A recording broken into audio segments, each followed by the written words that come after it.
Mahipur TV Facebook লাইভে আমি মাসুদ রানা। আমি আপনাদেরকে সর্বশেষ পানির যে অবস্থা সেই বিষয়টি আপনাদেরকে অবগত করার জন্য আজকে এই লাইভে আসা। আমরা কিন্তু গত রাত 12টার দিক কিন্তু আমরা দেখেছিলাম যে মহিপুরে যে বাজারটি রয়েছে ওই বাজারের 3 বোল্টার নিচে কিন্তু পানি অবস্থান ছিল। আজকে আমরা এখন বাজে প্রায় 8টা বাজে, আমরা কিন্তু এখন দেখতেছি প্রায় একটি বোল্টার রয়েছে। একটি বোল্টার হলেই কিন্তু পানি ওভারফ্লো হয়ে মহিপুরে প্রবেশ করতে পারে। তবে ইতিমধ্যে পানির যে উত্তাল, আমরা এবছরের মধ্যে সর্বোচ্চ পানির উত্তাল কিন্তু আমরা লক্ষ্য করেছি।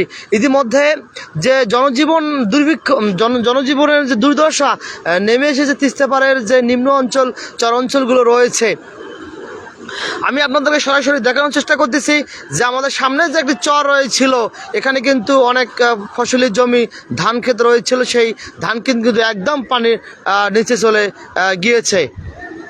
এখানে আর মাত্র কিন্তু একটি বোল্টার রয়েছে। পানির যে উত্তাল ঢেউ, পানি যে হু হু করে পানি বাড়তেছে সেটা আমরা কিন্তু লক্ষ্যই করতে পারতেছি। আমাদের এই লাইভটি কে কোথায় থেকে সংযুক্ত হয়ে দেখতেছেন আপনারা একটু প্লিজ কমেন্ট বক্সে জানাবেন।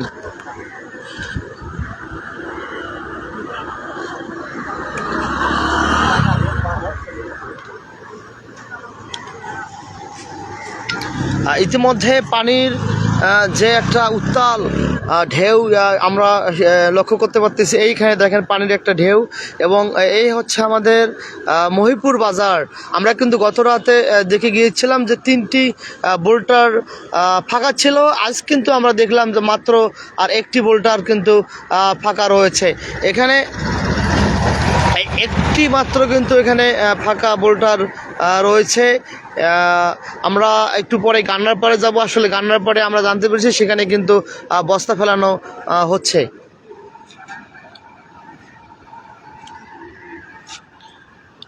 আমরা সরাসরি আপনাদেরকে দেখানোর চেষ্টা করতেছি। কে কোথায় থেকে আমাদের সঙ্গে যুক্ত হয়ে আমাদের এই ভিডিওটি দেখতেছেন আপনারা একটু প্লিজ কমেন্ট বক্সে জানাবেন। তবে আমরা আশা করতেছি হয়তো আর অল্প কিছুক্ষণের মধ্যেই পানি হয়তো অনেকটা নামতে শুরু করবে। যেহেতু ডালিয়া পয়েন্টের পানির আপনার হচ্ছে 10 থেকে 15 সেন্টিমিটার নিচ দিয়ে পানি প্রবাহিত হচ্ছে, সেক্ষেত্রে আর হয়তো আপনার 2-3 ঘন্টা পরে কিন্তু হয়তো দেখা যাবে পানি অনেকটা নামতে শুরু করবে। তো এখানে পানির একটা ঢেউ আপনার দেখাই, দেখেন এই একটি পানির ঢেউ, পানির যে ঢেউ বা পানির যে একটা পাক সেটা কিন্তু আমরা আপনাদেরকে দেখানোর চেষ্টা করতেছি। আমরা গতকালকে আমরা দেখেছিলাম যে মহিপুরে রাত 12টা পর্যন্ত কিন্তু 3টা বোল্টার ফাঁকা ছিল। আজ মাত্র হচ্ছে একটি বোল্টার। যদি পানি আরও বাড়তে থাকে তাহলে কিন্তু হয়তো বা মহিপুরের বাজারে পানি প্রবেশ করতে পারে।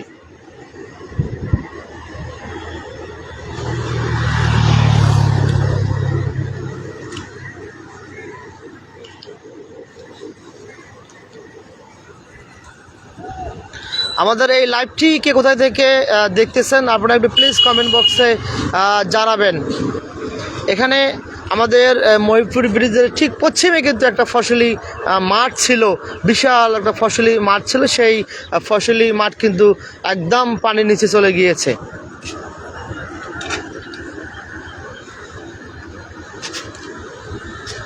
পানির যে ঢেউ, পানির ঢেউ আপনারা লক্ষ্য করতে পারতেছি যে আসলে উত্তাল যে পানির যে পাক ঢেউ সেটা কিন্তু এখানে দেখাই যাচ্ছে যে পানির কতটা আসলে স্রোত সেটা আমরা এখানে দেখতে পাচ্ছি।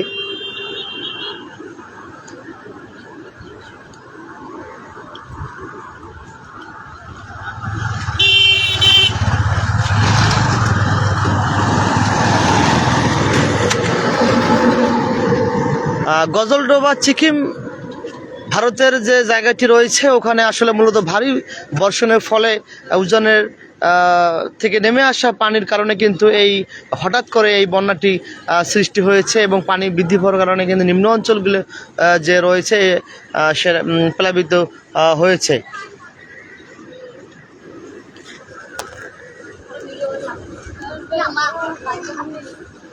আমরা হচ্ছে মহিপুরের হচ্ছে আরেকটি মাত্র বোল্টার রয়েছে। গতকালকের তুলনায় আজকে কিন্তু পানি আমরা অনেক বেশি লক্ষ্য করতেছি।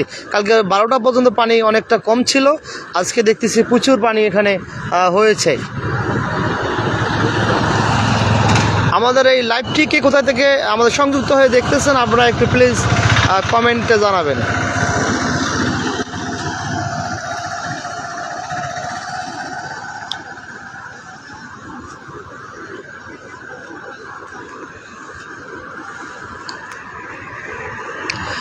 তিস্তা মহাপরিকল্পনার কথা আমরা বারবার বলে আসতেছি। তিস্তা মহাপরিকল্পনা যদি বাস্তবায়ন হতো তাহলে আজকে এই দুর্দশা তিস্তা পরে মানুষের হয়তো দেখতে হতো না। আমরা সরকারের প্রতি বিনীত আহ্বান জানাবো তিস্তা মহাপরিকল্পনা যত দ্রুত সম্ভব বাস্তবায়ন করার জন্য। এই তিস্তা মহাপরিকল্পনা যদি বাস্তবায়ন হয় তাহলে তিস্তা পরে মানুষের জীবন এবং জীবিকার অনেকটা উন্নয়ন হবে বলে আমরা মনে করতেছি।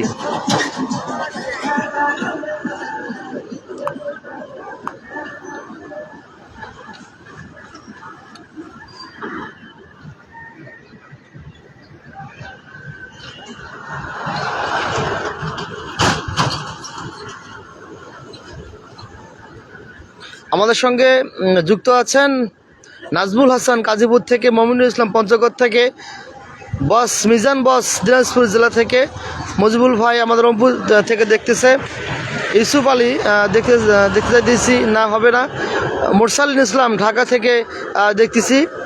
সবাইকে একসাথে এগিয়ে যাব। আলহামদুলিল্লাহ আজকে পানি কমে গেছে। মমিনুর এইমাত্র খবর পেলাম যে জলপাইগুড়ি ময়নাগুড়ি ওই দিকে পানি কমেছে, সব সুইচ গেট বন্ধ করে দিয়েছে। ইনশাআল্লাহ পানি কমে যাবে। হ্যাঁ, আমরা হচ্ছে যতটুকু জানতে পেরেছি যে ডালিয়া পয়েন্টে যে রয়েছে ওখানে গতকাল রাত 12টা পর্যন্ত 35 সেন্টিমিটার পানির বিপুল সীমার উপর দিয়ে প্রবাহিত হচ্ছিল।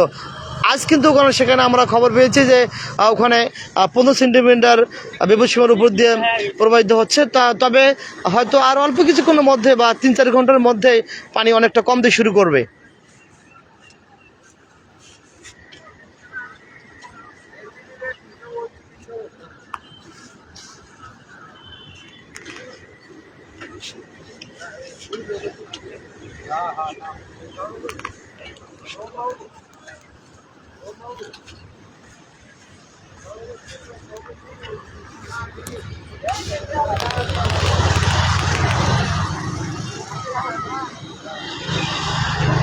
আমাদের সঙ্গে লাইভটি কে কোথায় থেকে আমাদের সঙ্গে লাইভে যুক্ত হয়ে লাইভটি দেখতেছেন আপনারা একটু পানির যে ঢেউ, এই দেখেন একটি পানির ঢেউ।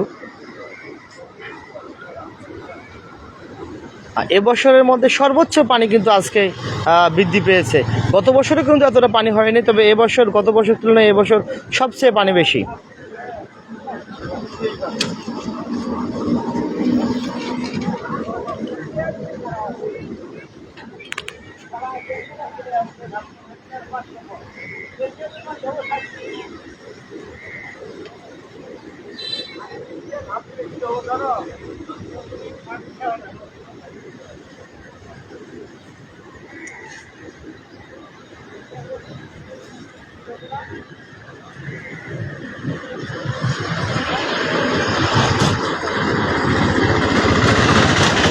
আব্দুর রাজ্জাক রাহি তিনি আমাদের রংপুর থেকে যুক্ত আছেন। লিমন ইসলাম আমি সৈয়দপুর থেকে দেখতেছি, ধন্যবাদ, অসংখ্য ধন্যবাদ।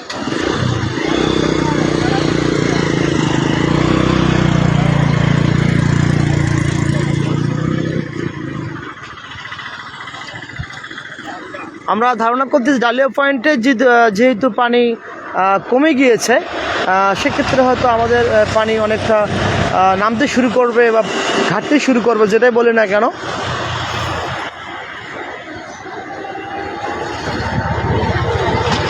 হ্যাঁ, আসলে 3-4 বছরের পূর্বে কিন্তু এত আসলে এই আজকে সর্বোচ্চ পানি আমরা লক্ষ্য করতে পারতেছি নদীতে। আজকে এই বছর বা 3-4 বছরে সর্বোচ্চ পানি আজকে হয়েছে।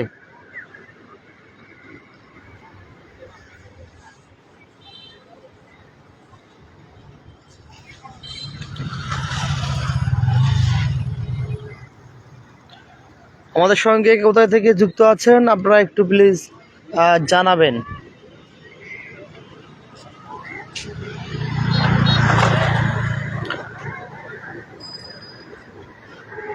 আপনারা জানেন যে গজলডোবা সিকিম রাজ্যে কিন্তু এই ভারী বৃষ্টির ফলে কিন্তু এই হঠাৎ করে ভারত পানি ছেড়ে দেওয়ার কারণে এই বন্যার সৃষ্টি হয়েছে আমাদের তিস্তায়। তিস্তাপাড়ে মানুষের এই সময় একটা স্বপ্নবনত ফসলি জমি যে ধান রয়েছে সেই ধানগুলো ব্যাপক একটা ক্ষয়ক্ষতি হয়েছে এবং আমার সামনে যে একটা বিশাল ফসলি মাঠ ছিল সেই মাঠটি কিন্তু পানির নিচে একদম চলে গিয়েছে।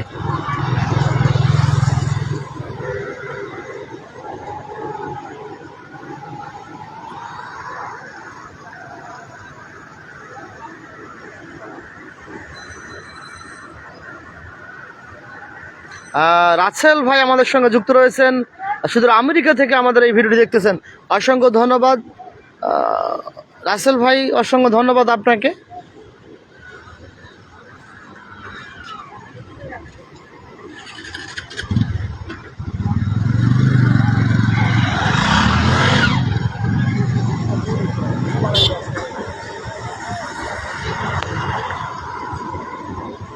আমরা লাইভটি এখানে শেষ করব। সামনে হচ্ছে একটি ভাঙন দেখা দিয়েছে, আমরা জাস্ট ওখানে গিয়ে আপনাদের সরাসরি লাইভটি দেখানোর চেষ্টা করব। আমাদের গান্নার পরে যে জায়গাটি আছে ওখানে বস্তা ফেলানো হচ্ছে, আমরা ওই জায়গাটি থেকে আপনাদের সরাসরি দেখানোর চেষ্টা করব।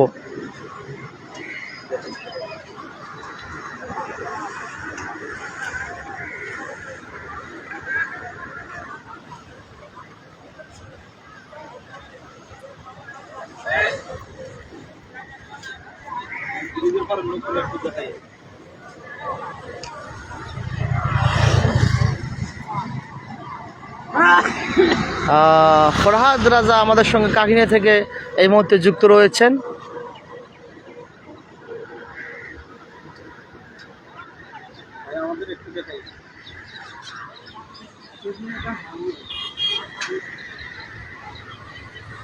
আমরা গান্নারপাড়ে যাব, ওখানে বস্তা ফেলানো নাকি হচ্ছে, আমরা ওই জায়গাটা আমরা সরাসরি দেখানোর চেষ্টা করব এবং ওই গান্নারপাড়ের যে অবস্থাটা কি সেই বিষয়টা আপনাদের তুলে ধরার চেষ্টা করব।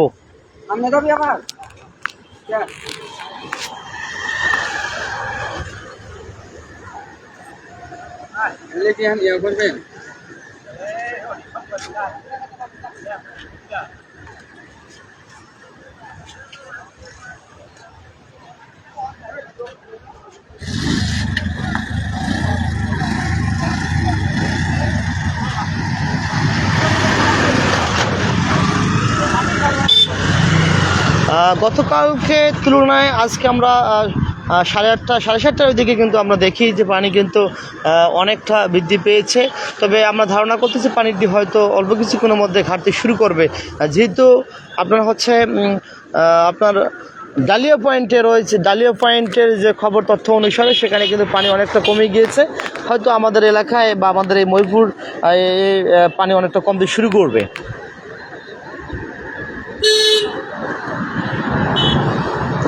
কে কোথায় থেকে আমাদের সঙ্গে যুক্ত রয়েছেন অবশ্যই পেজটিকে ফলো দিয়ে আমার সঙ্গে থাকবেন, ময়ূরপুর টিভির সঙ্গে থাকবেন। আর এখানে ময়ূরপুরে যে টুকিটাকি যে বিষয়গুলো আছে আপনারা জানতে পারবেন। আমি কিন্তু মূলত আসলে এই নিউজ কন্টেন্ট এই ধরনের কিছু করি না, আমি কিন্তু মূলত গ্রামের যে শৈশবের দৃশ্যগুলো এইগুলো বিষয় নিয়ে কাজ করি। আমি আপনাদেরকে আসলে নদীর যেহেতু পানি বৃদ্ধি পেয়েছে এই বিষয়টি আপনাদেরকে দেখানোর চেষ্টা করতেছি।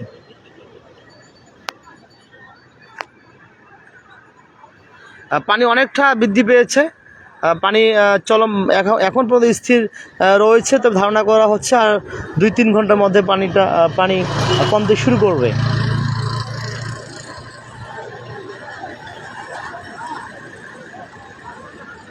আমরা কিন্তু লাইভটি থেকে বাইরে হয়ে যাব। আমরা আসলে মূলত সামনে একটি রাস্তা বাঁধা হচ্ছে, সেই জায়গাটা আমাদেরকে দেখানোর চেষ্টা করব।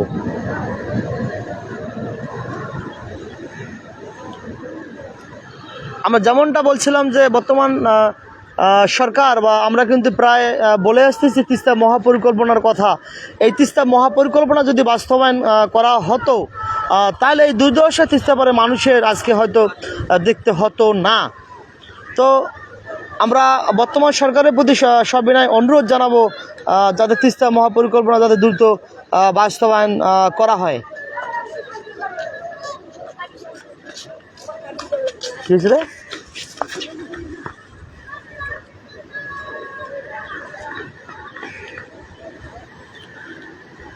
আমাদের সঙ্গে রিমন গাজী আমাদের সৌদি আরব থেকে যুক্ত আছেন।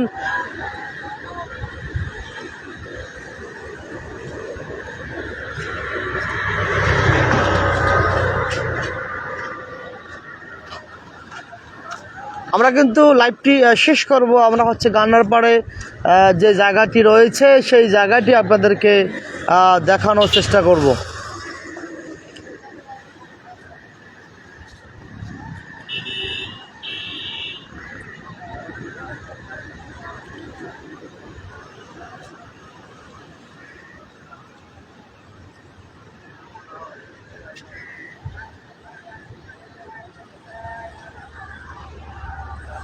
আমরা লাইভটি হচ্ছে আপনাদেরকে লাইভ থেকে বাইর হব, কারণ হচ্ছে আমরা গান্নার পাড়ে যে জায়গাটি রয়েছে সেই জায়গাটি আপনাদেরকে দেখানোর চেষ্টা করব। ইকরামুল উদ্দেশ্য সিরাজুল মার্কেট থেকে আমাদের সঙ্গে যুক্ত আছেন। অসংখ্য ধন্যবাদ জানাই আপনাকে। সৌদি আরব থেকে আমাদের সঙ্গে যুক্ত আছেন, ধন্যবাদ জানাই আপনাদের সবাইকে, অসংখ্য ধন্যবাদ জানাই। সামনে একটি রাস্তা কাজ করতেছে, মানে বস্তা ফেলা, সেই জায়গাটি আপনাদেরকে সরাসরি দেখানোর চেষ্টা করব। আপনারা সবাইকে ধন্যবাদ জানাবো। আমার পেজটি মইবুটি পেজটি আপনারা অবশ্যই যারা বাইরে আছেন আপনারা এই তিস্তার পানির খবরাখবর জানার জন্য আপনারা এই পেজটিকে ফলো দিয়ে আমাদের সঙ্গে থাকার জন্য আহ্বান করতেছি। আপনারা অবশ্যই আমার পেজটি ফলো দিয়ে সঙ্গে থাকবেন। এখানে শেষ করলাম। আল্লাহ হাফেজ।